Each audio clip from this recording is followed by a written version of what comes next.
Angin pagi berhembus lembut, mengibarkan tirai-tirai sutra berwarna gading di jendela-jendela tinggi. Arini meregangkan tubuhnya, merasakan sinar matahari yang hangat menembus celah dedaunan di luar dan menerpa wajahnya. Di sampingnya, Bram masih terlelap pulas, napasnya teratur dan damai, memberikan ritme yang menenangkan pada pagi hari yang sunyi. Ia menggeser tubuhnya lebih dekat, memeluk suaminya, menikmati momen keintiman dan ketenangan yang telah mereka bangun selama 5 tahun terakhir. Jari-jarinya yang ramping menyusup di antara rambut Bram yang lembut, mengelus pelan kulit di tengkuknya. Rumah itu adalah saksi bisu dari setiap impian yang mereka wujudkan. Sebuah mahakarya arsitektur modern minimalis yang berdiri di atas lahan luas, dikelilingi taman rimbun dengan kolam renang yang airnya memantulkan birunya langit. Interiornya didominasi warna-warna netral yang hangat, putih, abu-abu, dan krem, dipadukan dengan furnitur kayu jati yang elegan dan sentuhan seni modern. Ini bukan sekadar rumah, melainkan istana yang mereka bangun dari nol, dari cinta, keringat, dan ambisi mereka berdua. Arini, dengan bakatnya yang luar biasa dalam desain interior dan seni lukis, telah mengubah setiap sudutnya menjadi surga pribadi. Sementara Bram, seorang pengusaha properti yang sukses, mewujudkan mimpi itu menjadi kenyataan dengan fondasi yang kokoh. Kehidupan mereka nyaris sempurna. Bram adalah sosok suami idaman, cerdas, tampan, dan sangat mencintai Arini. Ia selalu menjadi pendukung terdepan untuk karir Arini, menghadiri setiap pameran lukisannya dan mempromosikan desain-desainnya. Keduanya menganggap pernikahan mereka sebagai sebuah tim yang solid, bukan sekadar hubungan pasangan. Mereka jarang bertengkar, dan jikapun ada perbedaan pendapat, mereka selalu menyelesaikannya dengan komunikasi yang terbuka dan saling menghargai. Di rumah sebesar ini, mereka tidak pernah merasa kesepian. Ada cinta yang mengisi setiap ruangan, dari perpustakaan yang dindingnya dilapisi buku-buku tebal, ruang musik dengan piano grand, hingga dapur modern yang menjadi tempat Arini sering mencoba resep baru. Di dinding ruang tamu, tergantung lukisan abstrak berukuran besar yang Arini buat, sebuah representasi dari perjalanan hidup mereka yang penuh warna dan dinamika. Pagi itu, seperti biasa, Arini menyiapkan sarapan untuk Bram. Aroma wangi kopi dari mesin espresso dan roti panggang memenuhi dapur, disusul oleh suara gemericik air dari teko. Ia tersenyum membayangkan senyum Bram saat mencicipi sarapan yang ia buat, sebuah ritual kecil yang selalu menghangatkan hatinya. Namun, saat Bram turun, raut wajahnya tidak seceria biasanya. Ada gurat kegelisahan yang samar di matanya, seperti ada beban berat yang sedang ia pikul sendirian. "Ada apa, Mas?" tanya Arini, menuangkan kopi ke cangkir. "Kamu kelihatan gelisah." Bram menghela napas, duduk di kursi makan dan memainkan sendok dengan gelisah. "Ada sesuatu yang harus aku sampaikan. Sayang, tolong jangan marah, ya?" "Kenapa harus marah?" "Bicaralah," jawab Arini, menangkup wajah Bram dengan kedua tangannya, berusaha memberinya ketenangan. "Ini tentang ibu," kata Bram, sorot matanya melembut, dipenuhi rasa kasihan dan kekhawatiran. Kondisi kesehatan ibu belakangan ini kurang baik. Dia sering pusing dan merasa lemas. Tetangga yang merawatnya bilang ibu butuh perhatian yang lebih intensif. Arini mengangguk. Ia memang tahu Nyonya Karina tinggal sendirian setelah ayahnya Bram meninggal beberapa tahun lalu. "Tentu, kita bisa kirim dia ke rumah sakit terbaik, Mas, untuk pemeriksaan menyeluruh. Atau kita sewa perawat pribadi yang akan tinggal bersamanya. Kita bisa atur jadwal untuk sering menjenguknya."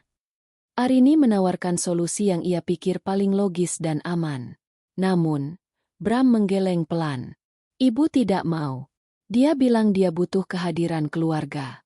Dia bilang dia butuh tinggal bersama kita." Mendengar itu, Arini terdiam sejenak. Hatinya mencelos, disusul oleh perasaan dingin yang merayap di punggungnya. Ia sangat mencintai Bram, dan ia tahu bagaimana Bram mencintai ibunya. Namun, hubungannya dengan Nyonya Karina tidak pernah semulus hubungan mertua-menantu pada umumnya.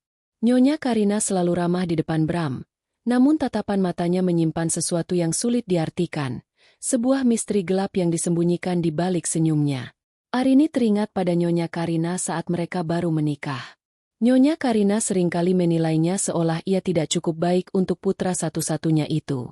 Pujian-pujiannya terdengar tulus, tetapi selalu diakhiri dengan kalimat merendahkan yang samar. Arini memang cantik, tapi sayangnya ia bukan dari keluarga terpandang, Bram. Atau, Arini memang pandai memasak, tapi sayang, ia lebih sibuk dengan bisnisnya daripada melayani Bram. Bram selalu membela Arini, meyakinkan istrinya bahwa itu hanyalah cara bicara ibunya yang kuno. Tapi Arini tahu, itu lebih dari sekadar cara bicara. Itu adalah cara halus untuk mengatakan bahwa Arini tidak pantas untuk putranya. Sayang, kenapa melamun? Tanya Bram, menarik Arini kembali ke dunia nyata. Ini bukan keputusan yang mudah bagiku, tapi aku tidak bisa membiarkan ibu sendirian. Dia hanya punya aku. Arini menatap mata Bram, melihat ketulusan dan keputusasaan di dalamnya. Ia tahu ini adalah ujian bagi pernikahannya. Ujian yang ia khawatirkan akan merusak semua yang telah mereka bangun. Namun, sebagai istri, ia merasa harus mendukung suaminya.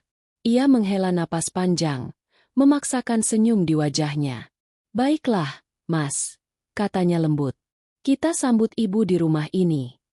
Senyum lega langsung mengembang di wajah Bram. Ia bangkit dan memeluk Arini erat. "Terima kasih, sayang. Aku tahu kamu yang terbaik." Keputusan itu diumumkan segera.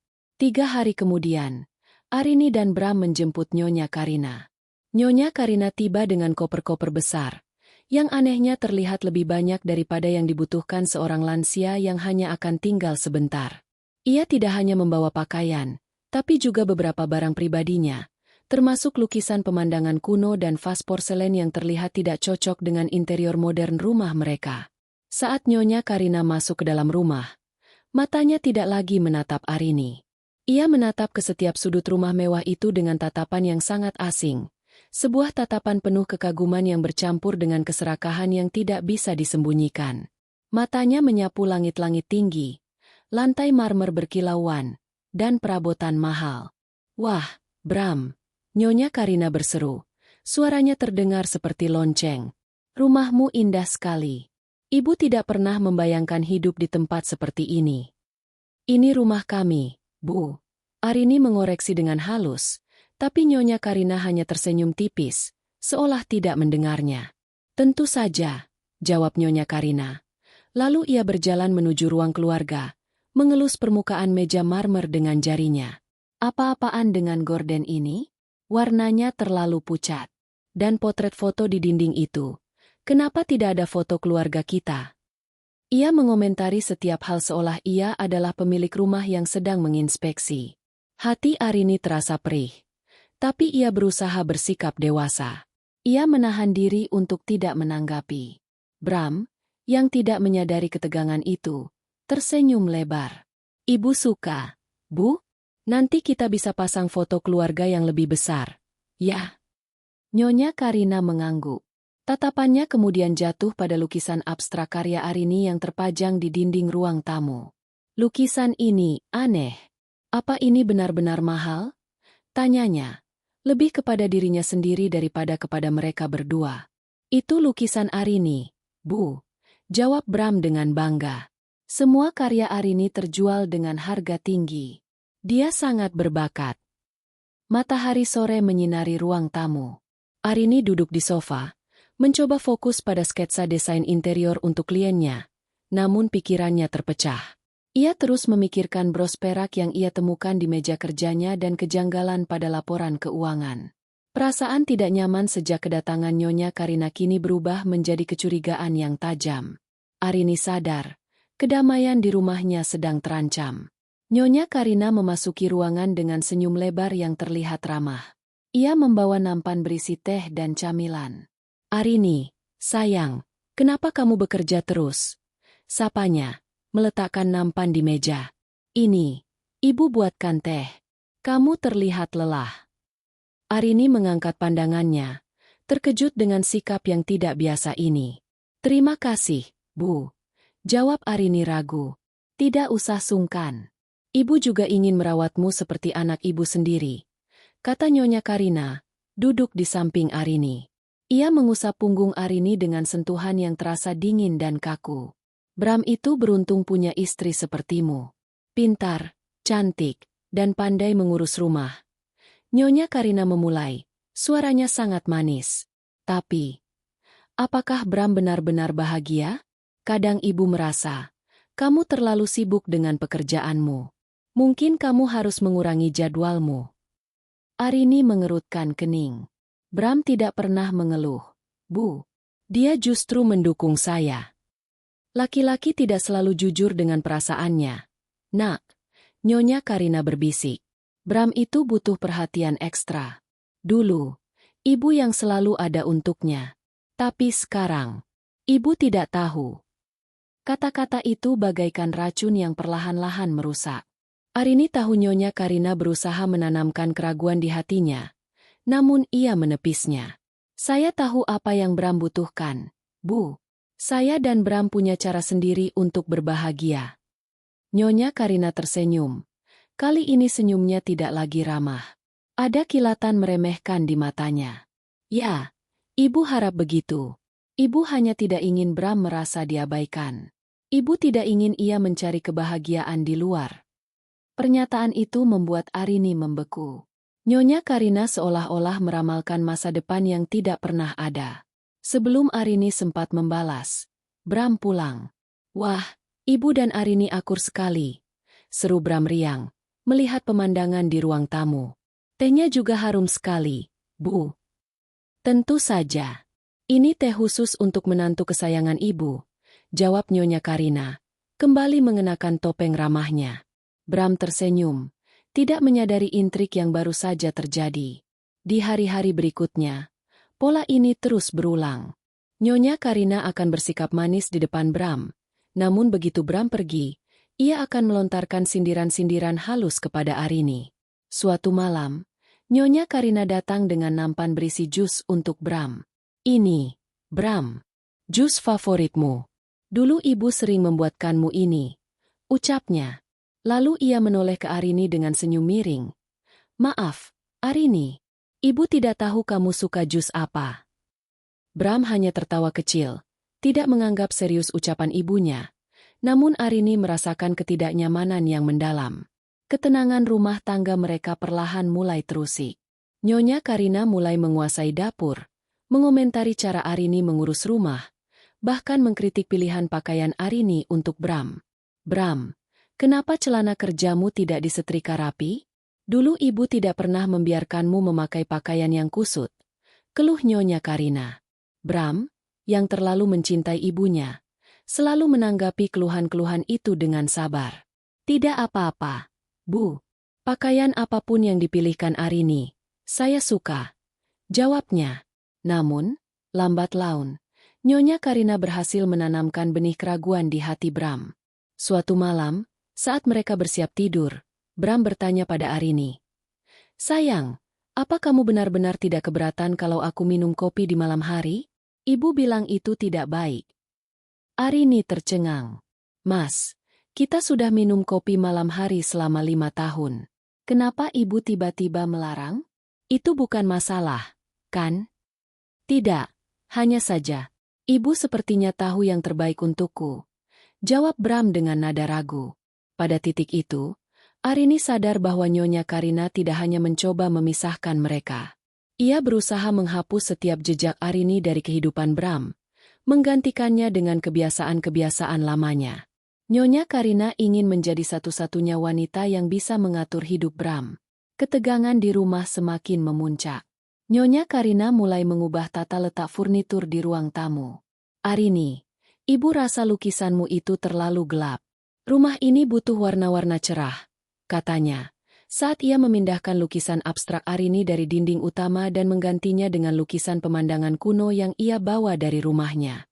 Arini menatap Bram, meminta dukungan. Bram hanya menghela napas. Biarkan saja, sayang. Ibu hanya ingin suasana baru.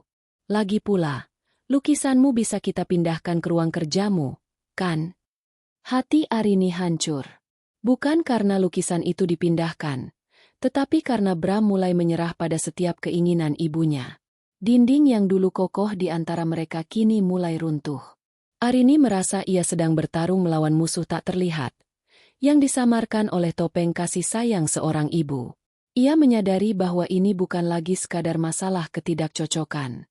Nyonya Karina memiliki agenda tersembunyi yang jauh lebih besar, agenda yang bersembunyi di balik senyum manisnya. Nyonya Karina adalah serigala berbulu domba yang ingin menguasai segalanya. Sore itu, saat Arini membersihkan ruang kerja Bram, ia menemukan dokumen permohonan pinjaman untuk proyek baru Bram. Dokumen itu sudah ditandatangani, tetapi ada beberapa detail penting yang diubah, detail yang bisa membuat permohonan pinjaman itu ditolak. Arini memotret dokumen itu sebagai bukti. Dengan hati-hati, Arini menyembunyikan ponselnya. Ia kini tahu bahwa Nyonya Karina bukan hanya ingin merebut Bram darinya, tetapi juga berusaha menghancurkan karir dan kehidupan mereka secara finansial. Senyum yang ia tunjukkan hanyalah sebuah topeng, dan di baliknya, ada kejahatan yang lebih mengerikan dari apapun yang pernah ia bayangkan. Arini memutuskan, ia tidak bisa tinggal diam. Ia harus melawan. Ia harus melindungi rumah, pernikahan, dan suaminya dari wanita yang ia sambut dengan tangan terbuka ini. Malam itu, setelah Bram terlelap, Arini tidak bisa tidur.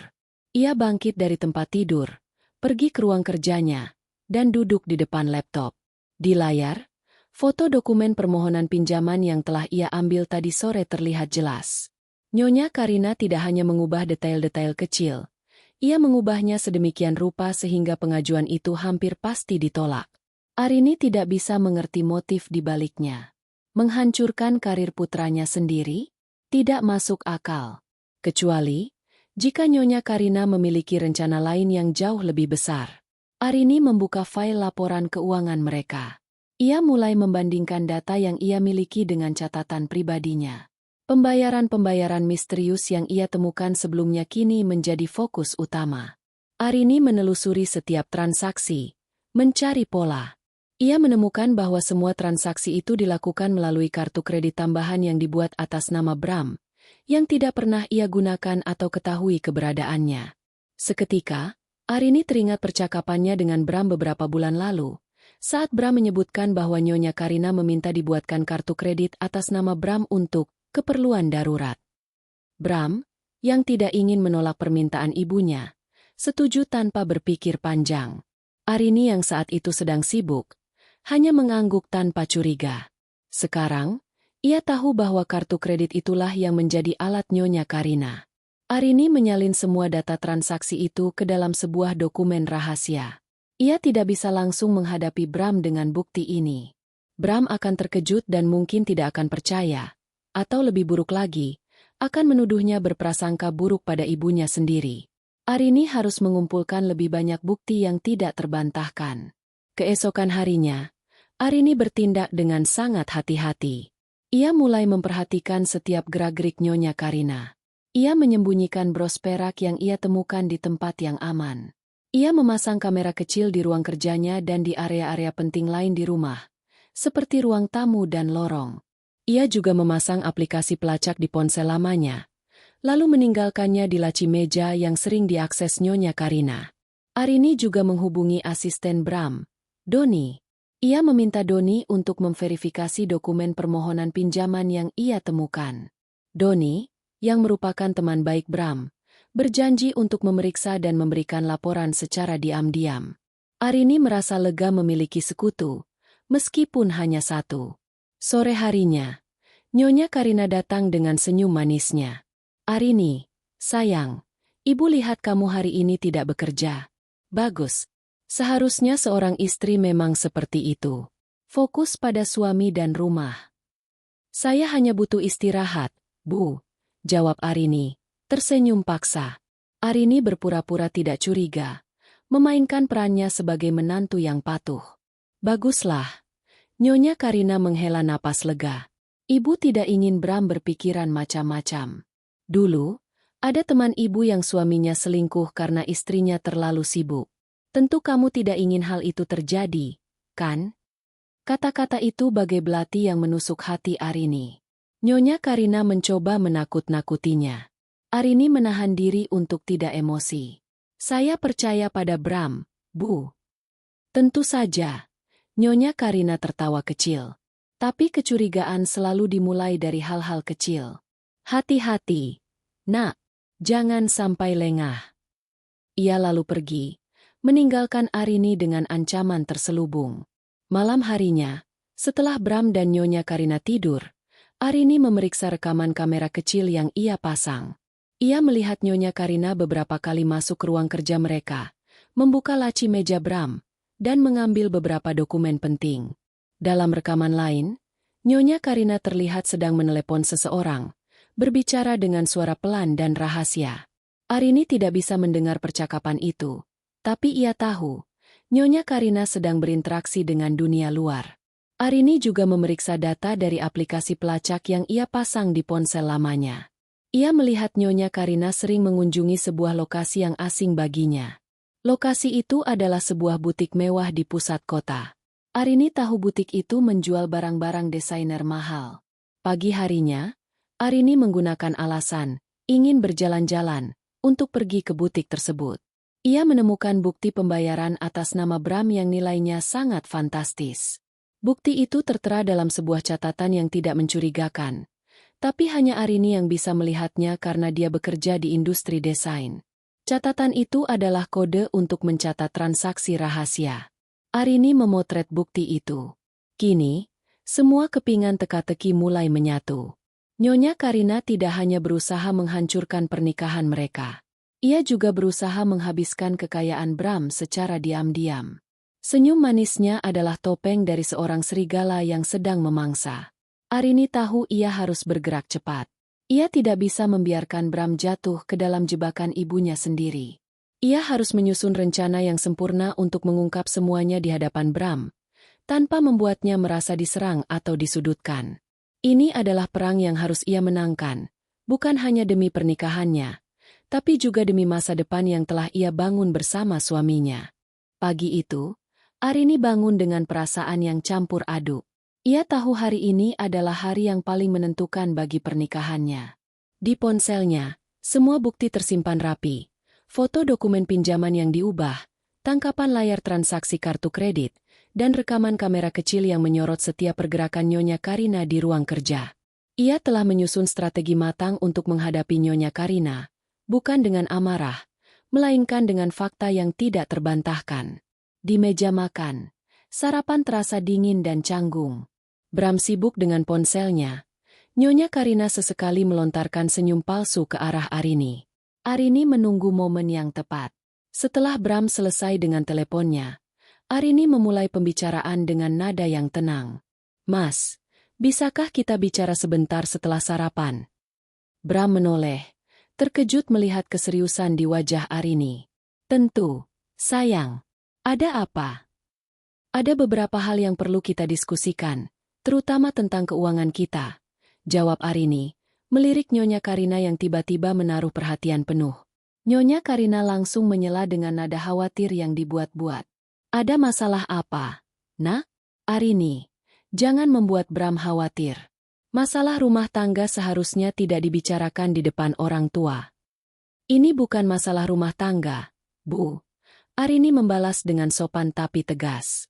"Ini masalah bisnis kami." Setelah sarapan, Arini mengajak Bram dan Nyonya Karina ke ruang kerja. Ruangan itu terasa tegang. Arini duduk di kursi kerjanya dan membuka laptop. Ia membuka dokumen permohonan pinjaman yang sudah ia verifikasi. "Mas, apakah ini salinan terakhir dari dokumen permohonan pinjaman untuk proyek baru kita?" tanya Arini, memperlihatkan dokumen itu di layar laptop. Bram mengangguk. "Ya. Asistenku bilang sudah dikirim ke Ban minggu lalu." "Saya rasa ada yang salah, Mas," kata Arini. "Saya menemukan dokumen ini di meja kerja, dan ada beberapa perubahan yang krusial. Perubahan ini akan membuat permohonan pinjaman kita ditolak."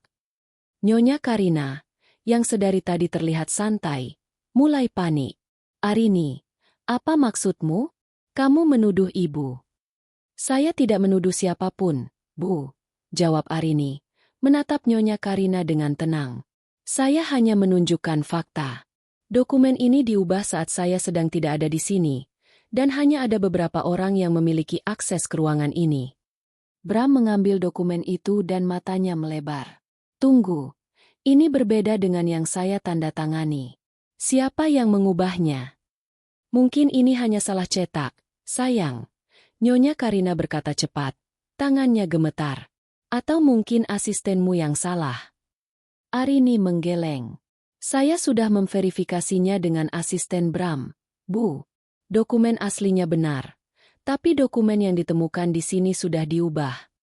Arini kemudian membuka file lain di laptopnya. Mas, saya juga menemukan kejanggalan dalam laporan keuangan. Ada beberapa transaksi yang tidak kita kenali dari kartu kredit tambahan yang Ibu gunakan. Arini memperlihatkan daftar panjang transaksi di sebuah butik mewah. Ibu hanya membeli beberapa keperluan. Arini, apa salahnya? Nyonya Karina mulai menangis. Ibu tidak bermaksud buruk. Ibu hanya ingin membantu. Bram tampak bingung dan frustrasi. Ibu, kenapa tidak bicara saja? Kenapa ibu memakai kartu kredit tanpa sepengetahuan kami? Ibu tidak mau merepotkanmu, Bram. Ibu hanya tidak tahu. Ibu kira ibu bisa mengambilnya. Nyonya Karina berbohong, mencoba membingungkan Bram. Arini tahu ini adalah saatnya. Ia memutar rekaman kamera kecil yang ia pasang. Di layar, terlihat jelas Nyonya Karina masuk ke ruang kerja mereka, mencari sesuatu di laci meja, dan mengambil dokumen-dokumen penting. Di rekaman lain, ia terlihat menelepon seseorang dengan nada rahasia. Lalu ia memasukkan bros perak Arini ke dalam saku bajunya. Bram menatap rekaman itu dengan mata kosong. Wajahnya memucat. Ia tidak bisa menyembunyikan keterkejutannya. Nyonya Karina, yang melihat rekaman itu, seketika berhenti menangis. Wajahnya yang semula penuh kesedihan, kini dipenuhi amarah dan kebencian. Ia menatap Arini dengan tatapan tajam, seolah hendak membunuhnya. Arini, kamu benar-benar kejam. Nyonya Karina berteriak, suaranya pecah. Kamu sengaja menjebak ibu. Kamu ingin ibu terlihat buruk di mata anakku sendiri. Saya tidak menjebak siapapun, Bu, kata Arini. Suaranya bergetar menahan emosi. Saya hanya ingin tahu kebenaran di balik semua ini. Apa yang sebenarnya ibu inginkan? Nyonya Karina tidak menjawab. Ia hanya menatap Bram, menunggu putranya membela dirinya. Tapi Bram hanya diam, memandang Arini dan Nyonya Karina bergantian. Ia kini melihat dua sisi dari ibunya, sisi yang ia cintai dan sisi yang baru ia kenal. Selama ini ia hanya melihat kebaikan ibunya, namun kini ia melihat manipulasi dan kebohongan yang telah merusak kehidupannya. Arini, apakah semua ini benar? Tanya Bram, suaranya terdengar sangat lelah. Arini mengangguk. Saya tidak punya alasan untuk berbohong, Mas. Saya hanya ingin melindungi pernikahan dan hidup kita. Ruangan itu hening. Pengungkapan kebenaran telah menghancurkan topeng yang Nyonya Karina kenakan. Sekarang, Bram harus membuat keputusan. Keputusan yang akan menentukan masa depan mereka semua. Ruangan kerja itu terasa seperti medan perang yang baru saja meledak. Keheningan yang memekakan telinga menggantung di udara, seolah setiap napas yang ditarik bisa memicu ledakan baru. Bram berdiri terpaku. Tatapannya kosong antara Arini dan Nyonya Karina. Kedua wanita yang paling ia sayangi kini berdiri berseberangan, dan ia adalah satu-satunya jembatan di antara mereka. Lukisan abstrak karya Arini di dinding, yang dulu tampak penuh warna dan kehidupan, kini terlihat seperti goresan-goresan kacau yang mencerminkan kekacauan dalam hatinya. Bram, sayang, jangan percaya padanya. Nyonya Karina memecah keheningan. Suaranya kembali menjadi lembut, penuh air mata. Arini menjebak ibu. Dia ingin menyingkirkan ibu dari hidupmu. Bukti-bukti itu semua rekayasa. Ibu hanya ingin mendekatkan diri denganmu, membantu kalian. Ibu tidak tahu harus bagaimana. Arini menatap Nyonya Karina, terkejut dengan kebohongan itu. Bu, bukti-bukti itu nyata. Rekaman itu bisa direkayasa. Sela Nyonya Karina dengan cepat, menunjuk ke Arini. Dia sengaja memasang kamera itu untuk menjebak ibu. Dia ingin ibu terlihat buruk di matamu. Nak, dia selalu cemburu pada kasih sayang kita. Bram menutup matanya, memijat pelipisnya. Ia tidak tahu harus percaya siapa. Sisi logisnya memberitahu bahwa bukti-bukti yang Arini tunjukkan begitu kuat. Namun, sisi emosionalnya menolak untuk percaya bahwa ibunya, wanita yang membesarkannya dengan penuh kasih sayang, bisa melakukan hal sekejam itu. Ia melihat air mata ibunya, mendengar suaranya yang memohon. Hatinya hancur. Cukup! Bram berteriak. Suaranya serak. Ia menatap Arini dengan tatapan bingung, lalu beralih ke ibunya. Ibu, Arini, aku butuh waktu. Aku butuh waktu untuk berpikir. Bram meninggalkan ruangan itu. Langkahnya cepat dan berat. Arini ingin mengejarnya. Namun ia tahu Bram butuh ruang. Ia hanya bisa melihat punggung suaminya menghilang di balik pintu. Nyonya Karina memanfaatkan momen itu. Puas kamu, Arini? Bisiknya. Senyum sinis yang ia sembunyikan selama ini kini terlihat jelas. Kamu berhasil merusak hubungan anak dan ibunya. Sekarang Bram membenciku, dan itu semua karena kamu. Saya hanya ingin kebenaran terungkap, Bu. Jawab Arini. Suaranya tenang tapi bergetar. Saya tidak ingin Bram dibohongi. Saya tidak ingin hidup kami dihancurkan. Kamu tidak tahu apa-apa tentang kehancuran, desis Nyonya Karina.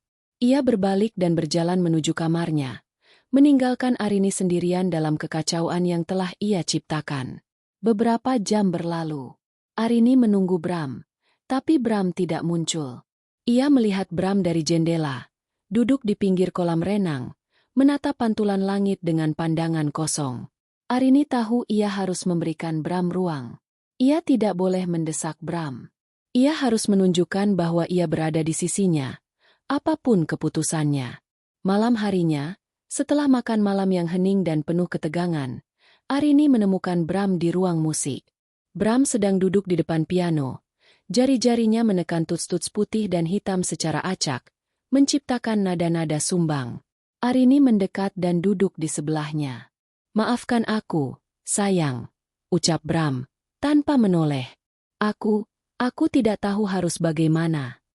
Kamu tidak perlu meminta maaf, kata Arini lembut. Aku tahu ini sangat berat. Aku di sini bersamamu.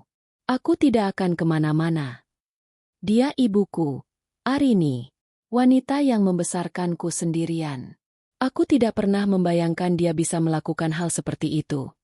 Bram melanjutkan, suaranya penuh luka. Tapi bukti-bukti yang kamu tunjukkan itu terlalu jelas. Aku tidak tahu bagaimana harus menghadapinya. Aku mengerti. Arini mengusap punggung Bram. Aku tahu kamu mencintai ibumu. Tapi kamu juga harus jujur pada dirimu sendiri. Mas, dia tidak hanya menyakiti kita, dia juga menyakiti dirimu. Bram menoleh, menatap Arini dengan mata merah. Apa yang harus kulakukan, Arini? Mengusir ibuku sendiri. Arini menggeleng. Itu keputusanmu, Mas. Aku tidak akan memaksamu. Aku hanya ingin kamu tahu, aku akan selalu di sisimu, apapun keputusan yang kamu ambil. Percakapan itu berlangsung hingga larut malam. Arini menceritakan semua hal yang ia alami. Sindiran-sindiran, manipulasi, dan betapa ia merasa tidak berdaya. Ia juga menjelaskan bagaimana Nyonya Karina mencoba menghancurkan proyek bisnis mereka. Bram mendengarkan dengan penuh perhatian. Ia kini menyadari betapa beratnya beban yang Arini pikul selama ini. Pagi harinya, Bram bangun lebih awal. Ia pergi ke kamar Nyonya Karina. Arini, yang terbangun, hanya bisa mendengarkan dari kejauhan. Ia tidak bisa mendengar percakapan mereka. Tapi ia bisa merasakan ketegangan yang memancar dari balik pintu tertutup itu. Ia hanya bisa berdoa agar Bram membuat keputusan yang benar. Setelah beberapa saat, Bram keluar dari kamar ibunya. Wajahnya terlihat lelah, tapi kini ada ketenangan yang terpancar. Ia melihat Arini yang berdiri di lorong, dan ia berjalan menghampirinya. Aku sudah bicara dengan ibu, kata Bram, suaranya mantap. Aku sudah membuat keputusan. Arini menatapnya. Menunggu. Ia tidak tahu apakah ia akan mendengar kabar baik atau kabar buruk. Ia hanya bisa memegang tangan suaminya erat-erat, bersiap untuk apapun yang akan terjadi. Ruangan kerja itu kembali hening. Namun kali ini ada perbedaan besar. Ketegangan yang mencekam telah digantikan oleh harapan yang rapuh. Arini menatap Bram, menahan napasnya, menunggu kalimat yang akan menentukan segalanya. Bram memegang tangannya erat, seolah mencari kekuatan dari sentuhan Arini. "Aku sudah bicara dengan ibu," ulang Bram. Suaranya kini terdengar tenang dan penuh tekad. "Aku memberinya pilihan. Dia bisa kembali ke rumahnya dan aku akan memastikan dia mendapatkan perawatan terbaik, termasuk perawat pribadi dan semua yang dia butuhkan. Atau, dia harus menerima bahwa dia tidak bisa ikut campur lagi dalam rumah tangga dan bisnis kita." Mata Arini berkaca-kaca. Keputusan Bram tidak hanya menunjukkan keberpihakannya, tetapi juga bahwa ia telah melihat kebenaran. Ia memilih Arini, memilih pernikahan mereka, dan memilih untuk melindungi masa depan yang mereka bangun bersama. "Lalu, apa keputusannya?" tanya Arini. Suaranya nyaris berbisik. Bram menghela napas panjang. "Ibu tidak mau kembali ke rumahnya. Dia bilang dia akan tinggal di sini dan tidak akan mengganggu lagi. Tapi, aku tidak percaya padanya." "Dia tidak akan berubah, Mas," kata Arini dengan lembut. "Sifatnya tidak akan hilang begitu saja. Aku khawatir ia akan mencari cara lain untuk menyakiti kita." Bram mengangguk. Sorot matanya tajam. "Aku tahu. Itu sebabnya aku sudah mengambil tindakan. Aku sudah menelepon pengacara dan meminta mereka untuk mengurus dokumen pemisahan aset. Aku juga sudah meminta asistenku untuk membatalkan semua kartu kredit tambahan atas namaku. Mulai sekarang, semua keputusan bisnis akan kita ambil bersama." Arini memeluk Bram erat-erat. Air mata akhirnya tumpah. "Terima kasih, Mas. Aku tahu ini berat." "Ini bukan hal yang mudah, sayang," bisik Bram. "Tapi aku tidak bisa membiarkan siapapun, bahkan ibuku sendiri, merusak kita. Kamu dan pernikahan kita adalah yang terpenting bagiku." Bram menceritakan semua percakapannya dengan Nyonya Karina. Nyonya Karina, yang awalnya menangis dan memohon, akhirnya menunjukkan wajah aslinya. Ia mengakui semua perbuatannya, mulai dari mengubah dokumen hingga menggunakan kartu kredit.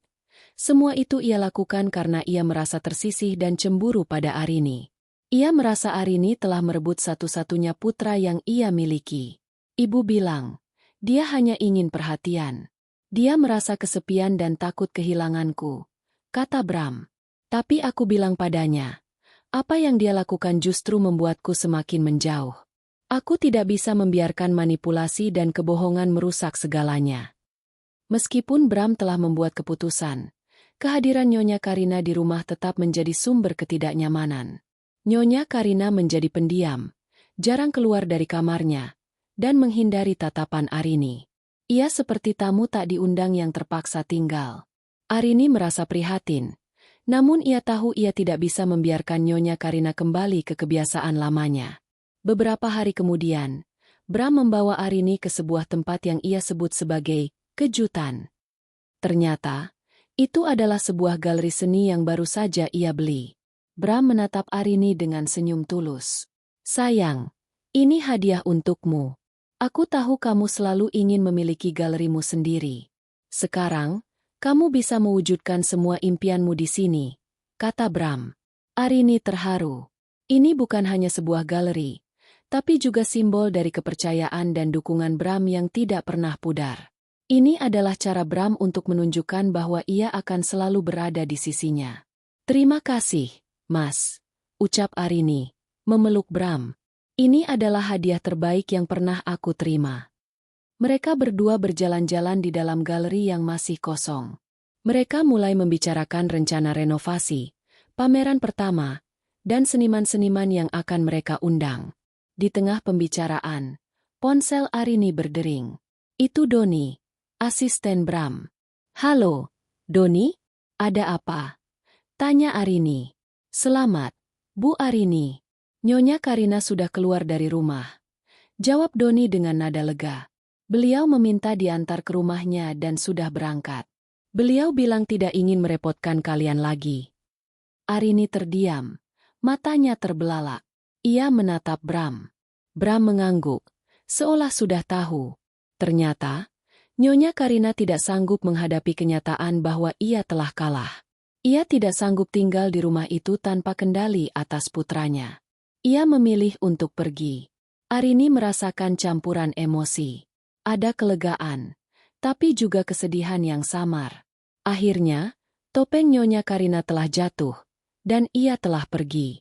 Rumah itu kembali menjadi milik mereka berdua. Rumah itu kembali menjadi istana yang penuh cinta dan kedamaian. Namun, Arini tahu, kejadian ini akan meninggalkan luka yang dalam, terutama pada Bram. Ia tahu, tugasnya sekarang adalah membantu Bram menyembuhkan luka itu dan membangun kembali kepercayaan yang telah terkikis. Mereka akan menghadapinya bersama, sebagai sebuah tim, seperti yang selalu mereka lakukan. Ini adalah akhir dari satu babak, dan awal dari babak baru. Babak yang penuh tantangan, tapi juga penuh harapan. Babak di mana mereka berdua akan membuktikan bahwa cinta dan kejujuran akan selalu menang. Kepergian Nyonya Karina membawa keheningan yang berbeda ke dalam rumah. Bukan lagi keheningan yang mencekam, melainkan keheningan yang damai, tempat luka bisa mulai sembuh. Selama beberapa hari, Arini dan Bram hanya menghabiskan waktu bersama, duduk di sofa, memeluk satu sama lain, dan berbicara tentang apapun, dari kenangan indah hingga ketakutan terdalam mereka. Arini tahu, kepergian Nyonya Karina meninggalkan lubang besar di hati Bram. Meskipun sang ibu telah menyakiti mereka, ia tetaplah ibunya. Arini bersikap sangat lembut dan sabar. Ia tidak pernah menyebut nama Nyonya Karina, kecuali jika Bram yang memulai. Ia membiarkan Bram memproses perasaannya sendiri, tanpa paksaan. Ia hanya menjadi pendamping yang setia, memberikan bahu untuk Bram bersandar, dan tangan untuk ia genggam. Suatu sore, saat Arini dan Bram sedang menikmati kopi di teras, Bram memulai percakapan. "Aku sudah menelepon ibu," katanya. Suaranya tenang, tanpa emosi. Dia bilang dia baik-baik saja. Dia bilang dia menyesal. Arini menghela napas lega. "Aku senang mendengarnya, Mas. Aku tidak membenarkan apa yang dia lakukan, Arini." Bram melanjutkan, menatap Arini. "Tapi aku mengerti. Dia kesepian. Dia takut kehilangan aku. Mungkin aku yang terlalu sibuk, terlalu fokus pada pekerjaanku, sampai melupakan perasaannya." Arini menggeleng. "Itu bukan salahmu, Mas. Apa yang dia lakukan adalah pilihannya sendiri. Kamu sudah melakukan yang terbaik. Dan kamu juga berhak untuk bahagia." Bram tersenyum tipis.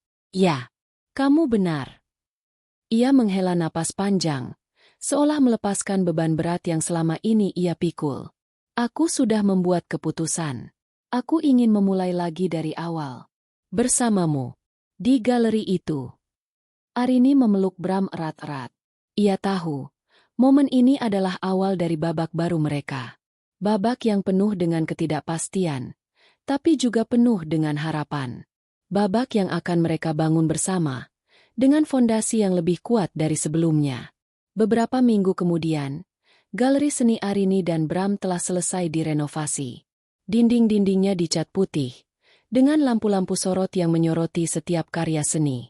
Ruangan-ruangan yang luas diisi dengan lukisan-lukisan abstrak karya Arini, serta karya-karya seniman muda lainnya yang ia undang. Di malam pembukaan galeri, ratusan orang datang. Para kolektor seni, kritikus, dan teman-teman bisnis Bram dan Arini berkumpul di sana. Mereka semua mengagumi karya seni yang dipajang dan suasana yang Arini ciptakan. Arini, mengenakan gaun panjang berwarna biru tua, tampak bersinar di tengah keramaian. Bram, yang berdiri di sampingnya, memegang tangannya erat. Matanya tidak pernah lepas dari Arini. "Kamu luar biasa, sayang," bisik Bram, saat Arini sedang berbincang dengan seorang kritikus seni. "Aku sangat bangga padamu." Arini tersenyum. "Ini semua berkat kamu, Mas. Tanpa dukunganmu, aku tidak akan pernah bisa mewujudkan mimpi ini." Pada puncak acara, Bram mengambil mikrofon. Ia tidak hanya mengumumkan pembukaan galeri, tetapi juga menceritakan kisah di baliknya. Kisah tentang cinta, kepercayaan, dan bagaimana mereka berdua melewati badai yang hampir merusak segalanya. Ia tidak menyebut nama Nyonya Karina, tetapi semua orang yang mengenalnya tahu tentang siapa ia berbicara.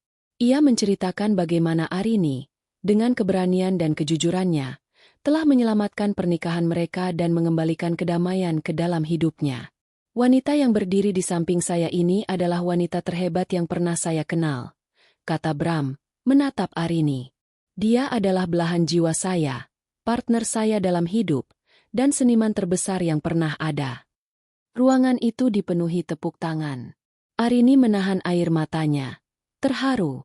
Malam itu, ia tidak hanya merayakan pembukaan galerinya, tapi juga merayakan kemenangan cinta mereka. Setelah acara selesai, Arini dan Bram pulang ke rumah. Rumah itu terasa lebih hangat dari sebelumnya. Di ruang tamu, di mana lukisan abstrak Arini pernah dipindahkan, kini tergantung lukisan baru. Lukisan itu adalah lukisan potret Arini dan Bram yang sedang tersenyum, dengan latar belakang yang dipenuhi dengan warna-warna cerah dan ceria. Aku membuat ini saat kamu sedang tidur, kata Arini, mengusap lukisan itu dengan lembut. Ini adalah lukisan pertama yang aku buat setelah semua masalah itu selesai. Ini adalah lukisan tentang awal kita yang baru. Bram memeluk Arini, mengecup keningnya. Ini sempurna, sayang. Ini adalah lukisan terbaik yang pernah kamu buat. Babak baru mereka dimulai dengan galeri baru, rumah yang damai, dan cinta yang lebih kuat. Mereka tahu, perjalanan hidup mereka akan selalu penuh dengan tantangan, tapi mereka juga tahu, mereka akan selalu menghadapinya bersama. Sebagai sebuah tim, dengan cinta dan kejujuran sebagai senjata terkuat mereka. Kehidupan baru Arini dan Bram dimulai dengan semangat yang membara. Galeri seni mereka, yang dinamai Galeri Kasih, menjadi pusat perhatian di kalangan komunitas seni. Arini kini tidak hanya menjadi seorang seniman, tetapi juga seorang kurator yang sukses. Bram, di sisi lain, menemukan kegembiraan baru dalam mendukung impian istrinya, mengelola sisi bisnis galeri, dan bahkan belajar lebih banyak tentang dunia seni yang dulu asing baginya. Di permukaan, semuanya tampak sempurna. Namun, di bawah lapisan kebahagiaan itu, ada luka yang belum sepenuhnya sembuh, terutama bagi Bram. Meskipun ia telah membuat keputusan tegas, kenangan tentang pengkhianatan ibunya masih membayangi. Ia sering terlihat melamun, dan terkadang, senyumnya tidak sepenuhnya mencapai matanya. Arini menyadari hal ini, dan ia tahu, mereka harus menghadapi masa lalu sebelum mereka bisa sepenuhnya melangkah maju. Suatu malam, saat mereka sedang duduk di teras belakang, menatap bintang-bintang, Arini memberanikan diri untuk memulai percakapan. "Mas, apa yang kamu pikirkan?"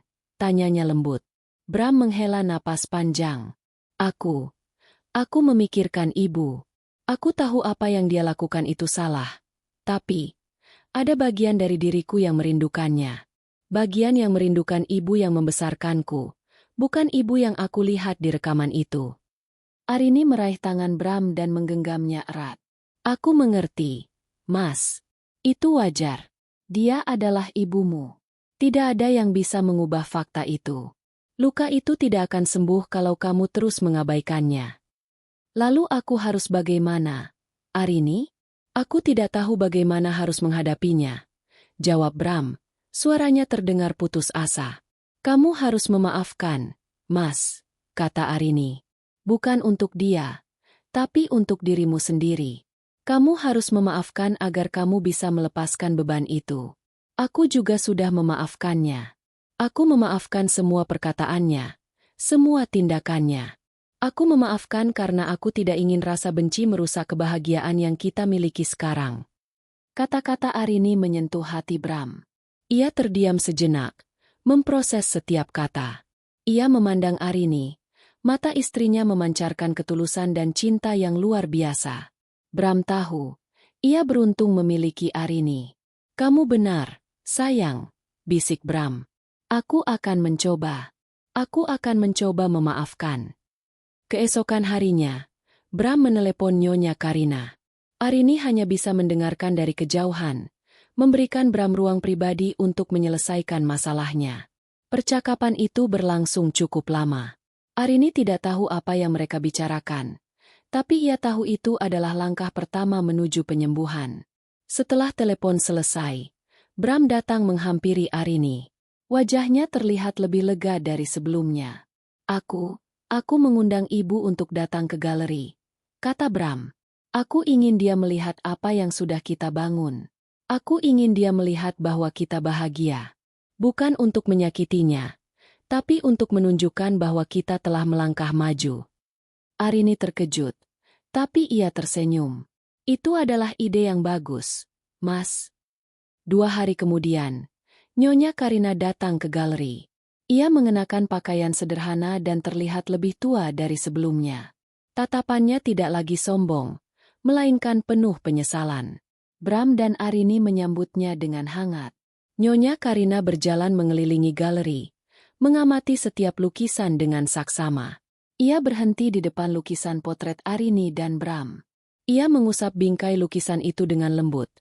Air mata mengalir di pipinya. Ini indah sekali, nak, bisik Nyonya Karina, menatap Arini. Kamu benar-benar berbakat. Arini hanya tersenyum. Ia tahu, kata-kata itu tulus. Aku minta maaf, Arini, kata Nyonya Karina. Aku minta maaf atas semua yang sudah ibu lakukan. Ibu hanya takut kehilangan Bram. Ibu tidak tahu harus bagaimana. Ibu cemburu pada kalian. Arini memeluk Nyonya Karina. Sudah, Bu. Sudah tidak apa-apa. Nyonya Karina membalas pelukan Arini, menangis terseduh-seduh di bahu menantunya. Luka yang selama ini tersimpan, akhirnya mulai sembuh. Setelah itu, Nyonya Karina tidak tinggal di rumah Arini dan Bram, tapi ia sering datang berkunjung. Ia tidak lagi mengkritik, tetapi memberikan pujian dan nasihat-nasihat yang tulus. Hubungan mereka tidak akan pernah kembali seperti semula, tapi kini ada kedamaian di antara mereka. Bram akhirnya bisa melepaskan beban berat itu. Ia kini bisa tersenyum tulus, tanpa bayang-bayang masa lalu. Ia dan Arini melanjutkan hidup mereka, membangun mimpi-mimpi baru, dan mengisi setiap hari dengan cinta dan kebahagiaan. Mereka telah melewati badai, dan kini, mereka siap untuk berlayar menuju masa depan yang cerah. 1 tahun telah berlalu sejak Nyonya Karina dengan tenang meninggalkan rumah Arini dan Bram. Luka yang dulu menganga kini telah berubah menjadi bekas luka yang samar, pengingat akan badai yang telah mereka lewati bersama. Hubungan mereka, yang diuji oleh intrik dan pengkhianatan, kini menjadi lebih kuat dan kokoh dari sebelumnya. Galeri Kasih semakin berkembang, menjadi salah satu galeri seni paling bergengsi di kota, dan nama Arini semakin dikenal di dunia seni sebagai kurator muda yang visioner. Galeri itu tidak hanya menjadi ruang pameran, tetapi juga tempat berkumpulnya seniman muda untuk berdiskusi dan berkreasi. Kesuksesan Galeri Kasih adalah bukti nyata bahwa dari kehancuran dapat tumbuh sesuatu yang indah dan bermakna. Suatu malam yang hangat, saat mereka sedang merayakan ulang tahun pernikahan ke-6 di rumah, Bram menggenggam tangan Arini. Mereka duduk di teras belakang, di bawah hamparan bintang, tempat yang menjadi saksi bisu dari banyak perenungan dan pembicaraan jujur mereka. Sayang, Bram memulai, suaranya dipenuhi ketulusan yang mendalam. Aku rasa sudah waktunya kita memikirkan untuk punya anak. Bukankah kita sudah cukup kuat sekarang untuk membangun keluarga kecil? Arini terkejut, namun bukan karena penolakan. Keinginan untuk memiliki anak selalu ada. Tetapi setelah semua yang mereka alami, ada keraguan yang terselip di hatinya. Ia takut kebahagiaan yang rapuh ini akan kembali terusik. Kamu yakin, Mas? Tanyanya, suaranya bergetar. Setelah semua masalah itu, aku takut. Aku takut kebahagiaan kita tidak akan bertahan, dan aku tidak mau membawa anak kita ke dalam kekacauan. Bram menangkup wajah Arini dengan kedua tangannya. Matanya memancarkan ketenangan yang meyakinkan. Aku mengerti ketakutanmu. Tapi aku tidak akan membiarkan siapapun menyakiti kita lagi.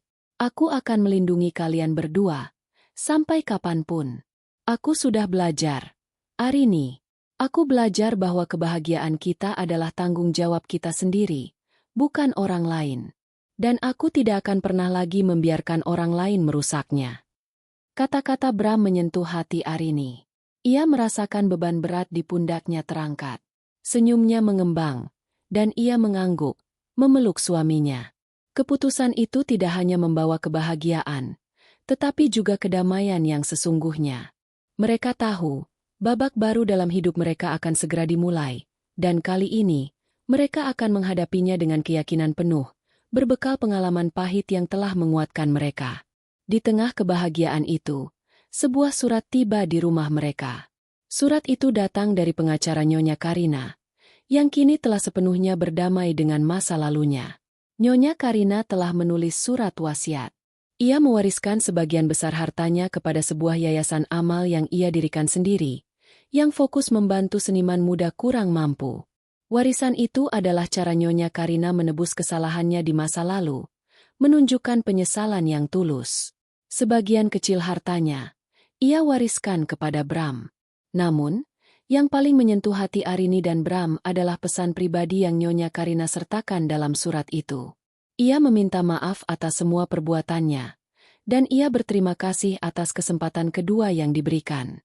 Ia mengatakan, ia kini telah menemukan kedamaian, dan ia bahagia melihat putranya bahagia sepenuhnya. Kini aku tahu, tulisnya, bahwa kebahagiaan sejati tidak didapatkan dari mengendalikan orang lain, melainkan dari melihat orang yang kita sayangi bahagia dengan pilihannya sendiri. Jagalah Arini, Bram. Dia adalah wanita terbaik yang Tuhan berikan untukmu. Arini dan Bram membaca surat itu bersama. Air mata mengalir di pipi mereka. Mereka kini tahu, Nyonya Karina benar-benar telah berubah. Ia telah menemukan kedamaian. Dan itu adalah hal terbaik yang bisa mereka harapkan. Beberapa bulan kemudian, Arini dan Bram menemukan bahwa mereka akan segera menjadi orang tua. Berita itu membawa kebahagiaan yang tak terlukiskan. Mereka mulai mempersiapkan kamar bayi, membeli pakaian-pakaian kecil, dan memimpikan masa depan yang cerah. Bram, yang dulu melamun karena kenangan masa lalu, kini melamun karena mimpi-mimpi masa depan. Ia sering duduk di teras belakang, memegang perut Arini, dan berbicara dengan bayi mereka. Ia berjanji akan menjadi ayah yang terbaik, yang selalu hadir dan melindungi keluarganya, tidak seperti ia yang dulu sempat terbuai oleh manipulasi. Arini, di sisi lain, menemukan inspirasi baru dalam kehamilannya. Ia mulai melukis tentang keibuan, tentang cinta tanpa syarat, dan tentang masa depan yang penuh dengan harapan. Karya-karyanya menjadi lebih hidup, lebih berwarna, dan lebih berarti, mencerminkan ketenangan dan kebahagiaan yang ia rasakan. Pada akhirnya, mereka menyadari bahwa badai yang mereka hadapi bukanlah akhir dari segalanya, melainkan awal. Awal dari sebuah perjalanan yang akan membangun mereka menjadi pribadi yang lebih kuat, pasangan yang lebih setia, dan orang tua yang lebih bijaksana. Masa lalu telah mereka maafkan, luka telah mereka sembuhkan, dan kini, mereka siap untuk membangun masa depan yang cerah, dipenuhi dengan cinta, kedamaian, dan tawa seorang anak. Mereka telah membuktikan bahwa cinta dan kejujuran akan selalu menang, bahkan di tengah badai terbesar sekalipun. Kisah mereka adalah pengingat bahwa setiap akhir dapat menjadi awal yang indah jika dihadapi dengan ketulusan dan keberanian. Kehidupan di rumah Arini dan Bram kini dipenuhi dengan kebahagiaan yang baru. Sebuah anugerah yang tidak pernah mereka bayangkan sebelumnya. Kehamilan Arini adalah hadiah terindah. Bukti nyata bahwa setelah badai, selalu ada pelangi. Selama 9 bulan yang penuh makna, rumah itu dihiasi dengan warna-warna cerah, tawa renyah, dan aroma masakan sehat yang disiapkan Bram. Bram, yang kini menjadi pendukung utama Arini dalam segala hal, mengambil peran baru sebagai calon ayah dengan sangat serius. Ia membaca buku tentang kehamilan dan pengasuhan anak dengan tekun, seperti seorang mahasiswa yang sedang mempersiapkan ujian penting. Malam-malam yang dulu ia habiskan untuk mengecek laporan keuangan, kini ia gunakan untuk berbicara lembut kepada perut Arini yang semakin membesar, membacakan dongeng, atau sekadar menyanyikan lagu-lagu pengantar tidur. Ia tidak lagi terbebani oleh bayang-bayang masa lalu yang kelam, melainkan dipenuhi dengan harapan dan antisipasi akan masa depan. Luka di hatinya telah sembuh sepenuhnya, digantikan oleh cinta yang baru untuk calon anaknya, cinta yang murni dan tanpa syarat. Arini, di sisi lain, merasakan kedamaian yang mendalam dan inspirasi tak terbatas. Kehamilannya telah membuka mata batinnya pada sebuah dimensi baru dalam seni. Ia memulai sebuah seri lukisan baru yang ia juluki Harapan Baru. Sebuah kanvas besar yang menampilkan potret dirinya saat hamil. Lukisan itu bukan sekadar representasi fisik, melainkan penjelajahan emosi tentang harapan, kerentanan, dan kekuatan seorang ibu. Dengan sapuan kuas yang lebih lembut dan palet warna yang hangat, ia menggambarkan garis-garis lembut pada perutnya yang membesar, pantulan cahaya pada mata yang berbinar, dan senyum yang penuh cinta. Karya ini menjadi pusat perhatian di galeri kasih, memukau setiap pengunjung dan menginspirasi banyak orang. Arini tahu, kebahagiaan sejati bukanlah ketiadaan masalah, melainkan kemampuan untuk menemukan kebahagiaan di tengah-tengahnya, dan ia telah berhasil melakukannya. Puncak dari kebahagiaan mereka tiba di suatu pagi yang cerah, saat burung-burung berkicau merdu di luar jendela. Arini melahirkan seorang bayi laki-laki yang sehat dan tampan. Tangisan pertamanya memenuhi ruangan, bukan seperti tangisan bayi yang menyayat hati, melainkan seperti musik terindah yang pernah didengar Arini dan Bram.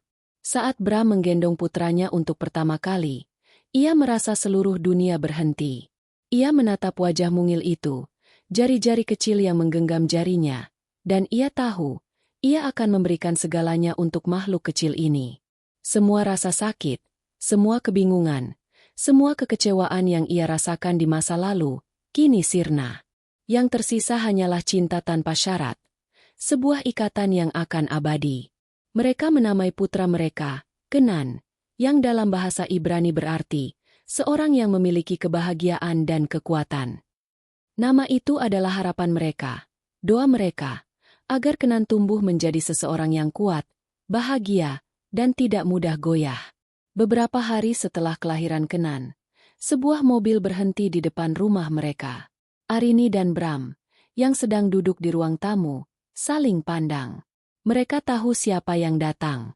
Nyonya Karina, yang kini tampak lebih kurus dan rambutnya dipenuhi uban, berjalan perlahan memasuki rumah.